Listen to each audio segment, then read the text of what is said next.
Ito preng, parehong mukhang sulit sa specs, pero isa dito mas safe buy pang matagalan. Habang yung isa parang mas gaming focus. Redmi Pad Pro 2 or Poco Pad M1. Honestly mga preng, pareho silang sulit actually. Lalo na kung hanap mo pang Netflix, online class, social media, gaming at everyday use. Pero magkaiba talaga sila ng vibe. Redmi Pad Pro 2, mas balance overall. Mas polish siya pang daily use. Better battery optimization usually. Mas safe din siya para sa long-term buy. Samantalang si Poco Pad M1, mas aggressive performance tuning, mas gamer vibe, mas sulit minsan sa raw specs per piso. Pero ito yung hindi agad sinasabi ng karamihan. Hindi porket tablet, safe na agad sa long-term lag issues. Real talk lang tayo. Maraming budget tablet ngayon, okay lang sa mga first few months. Tapos after update, bumabagal, umiinit, o nagiging inconsistent yung battery life. At dito usually lamang sa Redmi Pad series. Mas stable overall software experience compared sa mas aggressive tuning ni Poco. Pero kung gamer ka talaga, mas maa-appreciate mo probably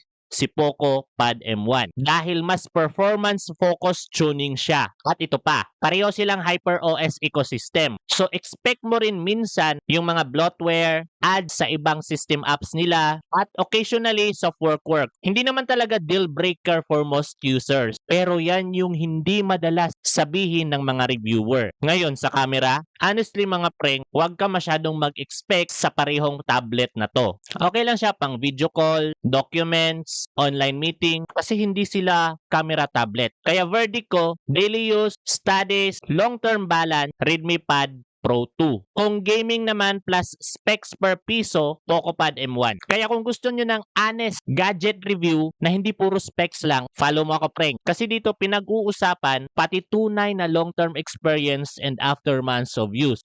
Pero kung nakapag-decide ka na bumili ng smartphone online at naghahanap ka ng sale or baka may free shipping, baka may discount or baka may mga freebies, go check mo yung ating profile, check my bio, nandyan na lahat ng mga official and legit store online na pwede mong pagbilhan ng inyong paboritong smartphone or tablet. And take note, meron din dyan mga top-rated smartphone accessories, top-rated mga preng, at baka sale pa sila. Check nyo na lang. At sigurado akong magagamit mo yan in the future or sa araw-araw. So go check to my profile and check my bio. And mga preng, kita-kits sa susunod na video. Follow for more.